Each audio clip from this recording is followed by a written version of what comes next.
Chuck Grigsby, Primetime Mentoring and Tutoring Educational Service. We are back at it once again with another discussion topic that I have for you. This is ideally geared for the kids and just really giving them, I should say, just a little thought, and maybe, some of the adults can get in on some of this information. Hopefully it benefits all when it comes to what I have to say. Today's topic is really about your 168 hours in your week. Your 168 hours in your week. We all have it, and I really want to break it down and dissect it in a way that really promotes self-development, growth, and prioritization of what's important to you or the people surrounding you. As I said before, you got 168 hours in your week, and if you are a working person, let's say you're working full-time, 40 hours a week, you minus that out of 168, then you take out another 56 hours out of your week to sleep for 8 hours a day. You're left with about 72 hours left in your 168 hour week, your life week, if you will.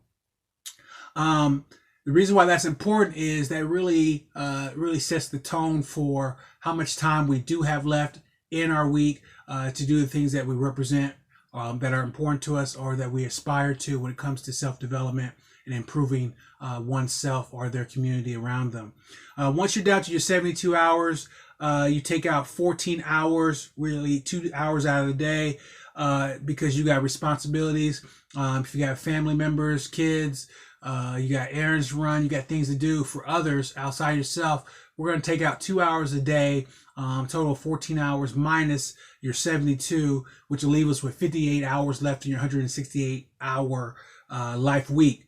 You take out another 14 hours, 2 or more hours out of your day, out of the 58. That breaks us down to 44 hours that we still have left in our life week to do whatever. So that 2 hours that I'm talking about additional is just for you to sit in the room and do nothing. So you have no responsibilities, you have nothing you got going on. We're going to add that, or take away from that, and that's another 14 hours. So you're down to 30 hours left so far with 168 hours that we have in our life week. We're down to 30 hours, and we're going to take out another additional 2 hours out of your day, total of 14 hours more outside your week, just for things that I didn't account for that you may have in your life that you got going on, responsibilities, whatnot, anything, working 10 hours a day every single day, whatever, extra sleep. We're going to just knock out another 14 hours, and that gives us still 16 hours left out of our 168 hours out of the week. So we got the sleep, we got the work, we got the chill time, we got the private time, we got the responsibility time, we got all those things knocked out, plus a little extra time on top of that, and you still have 16 hours left. And that 16 hours left is what I'm talking about. That 16 hours left is about 2.2 hours a day each week that you have in your schedule, in your time frame minimum, to really invest in oneself, or again, in your community around you as a young person or as an adult. 2.2 hours a day lets you know that we still have time for dreams, goals, projects, community projects, and family if we're responsible for something that we don't have time for within our family group that we can really prioritize. So we have the time. We have approximately, at the minimum time, 2.2 hours every single day for that self-development, that self-awareness, that self-growth. Now, the next phase of the 168 hours, once we identify that we have that minimum time, is really taking control. I was listening to a talk from Laura Vanderkam. She is, I believe, an author and a writer, and she really quoted it as time is elastic. Treating time like a broken water heater is kind of really what you want to do. And I'm talking about that 2.2 time frame minimum that we have left. If you treat that time like it's a broken water heater and your basement's flooding and you got to take care of it no matter what else you got going on, you have prioritized that 2.2 for you. That 2.2 is for you. That 2.2 is something that is a priority. Just like if you ever, like I said earlier, what she said, when you have a leaky basement, you got water all over the place, you know it's gonna mold up. You gotta really break that down and really prioritize that. And her example was a lady that was working, I think, 45 hours a week. She had 3 kids. She's a single parent. and she was on a couple of committees. So she was a very, very busy lady. But when her water heater broke, she found 7 hours within her week to be able to prioritize that. And that is really the mentality that Laura Vanderkamp was talking about. She needs to, or we need to, like the lady did, prioritize that time. And once you prioritize that 2.2 minimum time that you have in your 168-hour week, there's a step process, a priority list, if you will, that you need to go about doing what you need to be doing for your time. And that 3-category priority list really falls down to career, relationship, and self. Career, relationship, and self. And I really want to focus on the self. And it really is the important part of what I was talking about earlier about the 168 hours out of your life week that we really need to prioritize. And I really want to focus on the self part of that. You got to find out what matters most to you within that. You got to implement practical steps and being able to go about it. And you want to build a life that you want to have. So one of her examples, or one of the things that was explained is that really looking at your life a year from now, a year in the future, really take a jump further and view what you want your life to be like, what you want to prioritize in your life, how you want it to look, what it means to you. And that gives you the start process or the step process and being able to really bring these things into fruition by really having realistic goals, by visualizing what you want to have happen in your life or your goals or what you aspire to a year from today. Once you do that, then you have a great potential of success, a percentage of success when it comes to doing that. Also, once you have done that and you are making those practical steps, the next thing you can do is really identify what makes you special. And when I say what makes you special is when you're identifying what's important to you a year from now, how you want your life to be, the first step, the first crucial step is really understanding who you are as a person. And when you start to look at who you are as a person, as you start to think about things that are important to you, now that you established this 2.2 time frame minimum every single day, what does that look like? How do you view yourself? That's my dog going crazy, by the way, in the background. So when you view yourself in a certain kind of way, you really have to understand that you'll probably start noticing that you're different or have some differences from some other people around you in your social group, in your community, within your school, within your workplace, what have you. And a lot of times that difference that you have is identified as maybe a negative. And I just want to make sure that we want to view our differences as something as a positive as opposed to a negative, because when you start labeling yourself as different from other people, then you really start dehumanizing yourself, if you will, or your ability to be able to really self-improve or make change for things that are important to you. So it's very, very important that you embrace the things that make you different. You embrace the things that make you special. I have one quick example of that. I was raised in Kansas City, Missouri. It was all black community. And my mom moved us from Kansas City, Missouri to Des Moines, Iowa, which is totally opposite. It was all white. And at that point in time in my life, as a young person, I really realized how different I was from other people. It really allowed me to really appreciate that I talked different, I acted different, I saw the world different from my peers now. And there was a great moment there where I was really paralyzed in really being able to appreciate the differences of who I was compared to my peers. And once I embraced that, then I started to excel in different things, and I was able to do things in my community, do things within myself that allowed me to grow. So that's really what I mean by really embracing your differences. That's the example that I have. And it's very, very important that we had that step, because, you know, as teenagers, sometimes we want to fit in, we want to be popular, and you have some differences, and sometimes those differences, are not glamorous things. And so you have to find that within yourself. You have to find that balance within yourself and do that, which is a big process. And once you do that, get over that hump, then a lot of things will come forward. One of the other things I wanted to really acknowledge too, from some of the different things I was doing in my research with this topic, was really there is this mentality or this behavior or this approach that it's the us or them mentality, us and them mentality, if you will.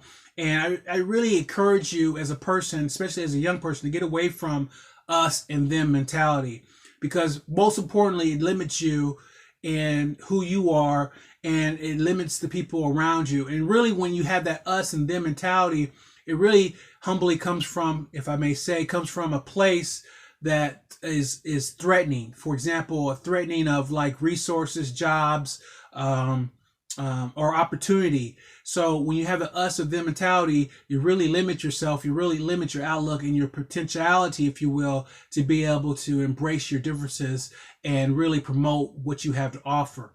So I thought that was a key point and some of the different things that I got from this. And so let's say you do that, you got everything going on, you're in the right step, you're starting to visualize what you got going on in the future and how you want to be. But it's not realistic, in my opinion, if you're comfortable as a person. And I was listening to Bill Ekstrom, who is an author and a speaker, and he was talking about the value of discomfort.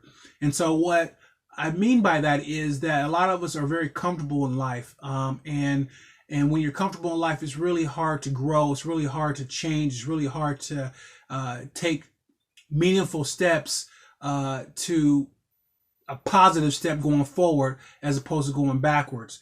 And I'll try to capture that. He used it as a great example as you have a goldfish and you have a goldfish that's in a bowl. And that goldfish doesn't grow relatively to a big size proportionate to the size of the bowl.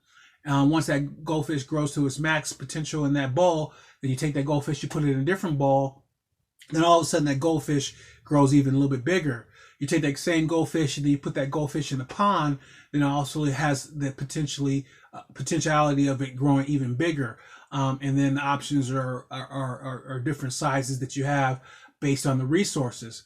My point in that is that even though you have growth, that goldfish has opportunity also now to get eaten by bigger fish. So, at the same time, you have growth, but you have discomfort. That goldfish has to learn how to, navigate through the dangers of predators.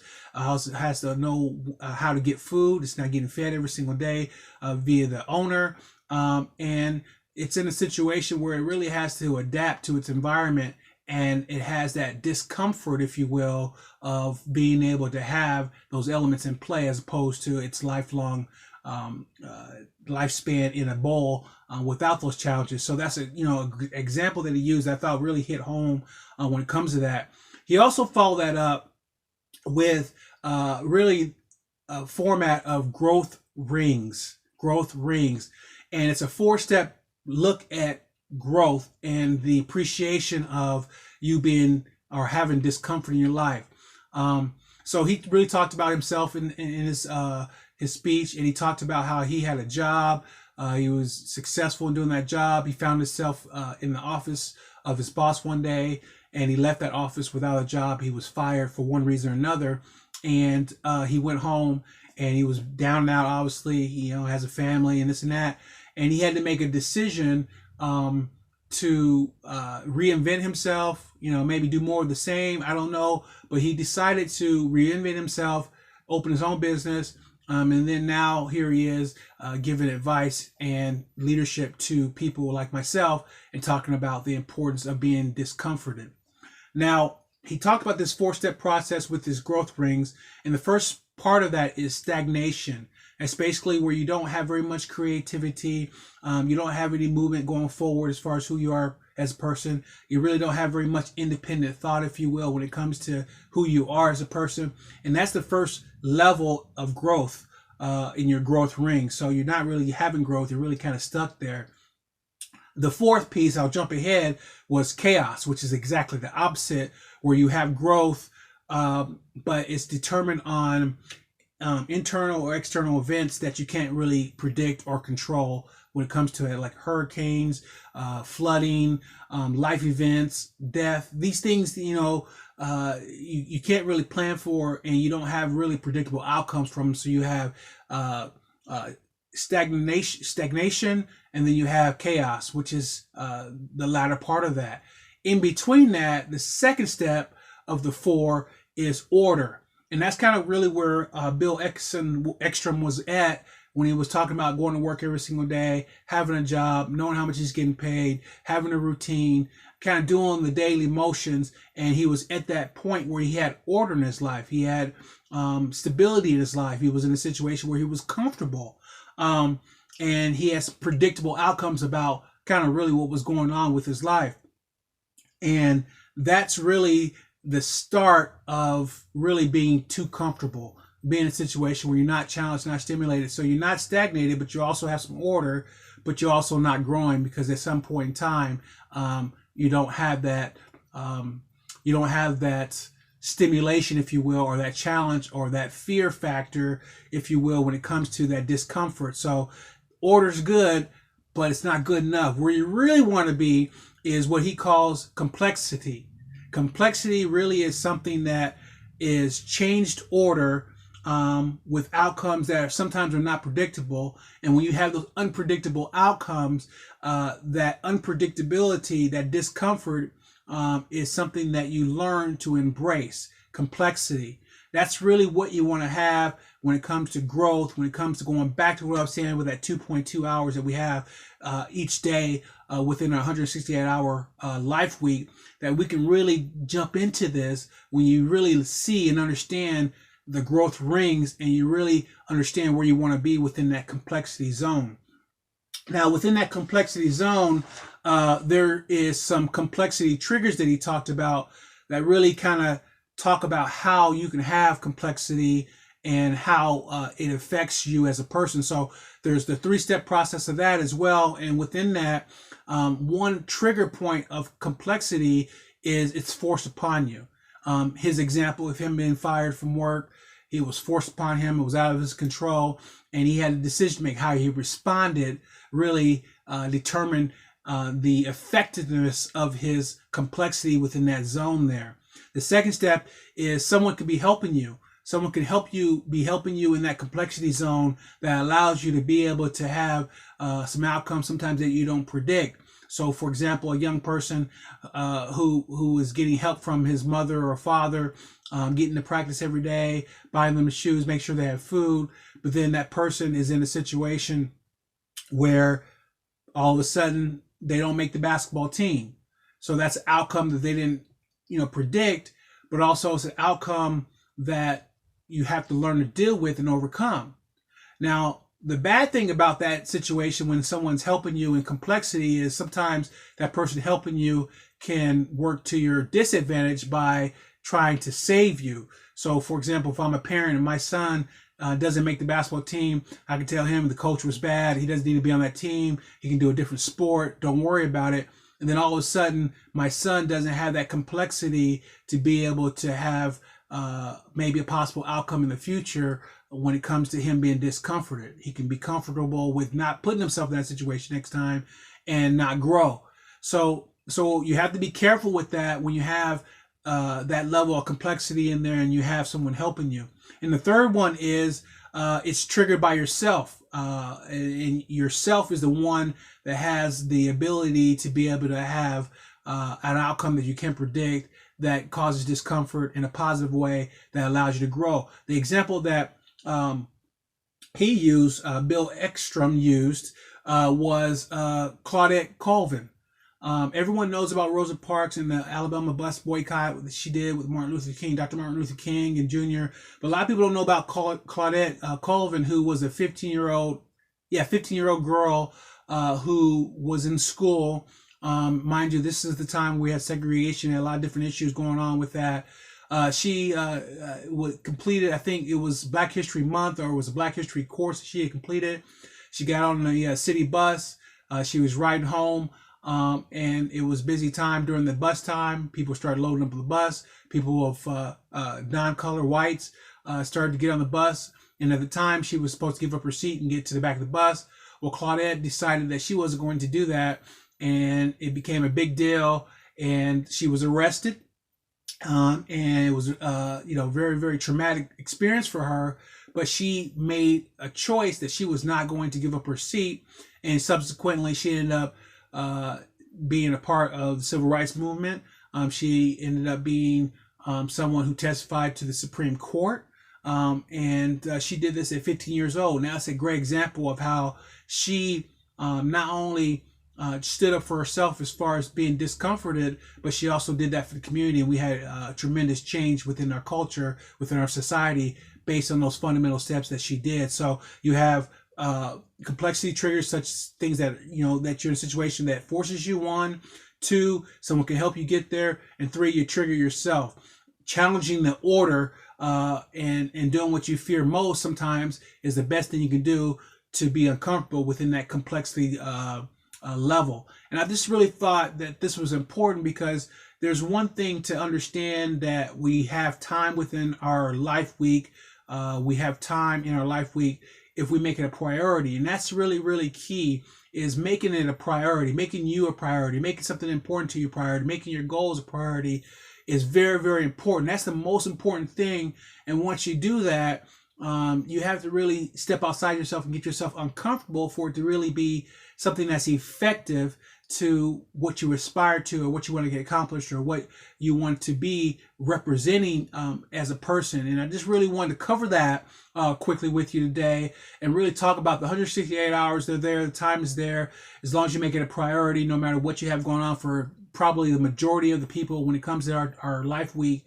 And then once you get there, how do you look at that, and how do you make that be something, again, that is strong in change, gives you strength, that makes you and the things you want to do legendary, if you will. So I wanted to share with that today with the discussion. Just topic number 2 of these little discussions that I want to do. I hope it's enjoyable for you.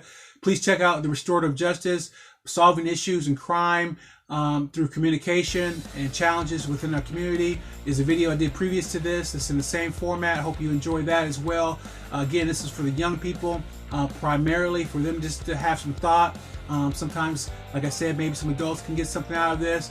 I know I'm working on these things that I'm talking about. I don't have things figured out. I don't have a perfect situation, and these are helpful for me as well. And I thought I'd share that today with you in this discussion. So I appreciate your time.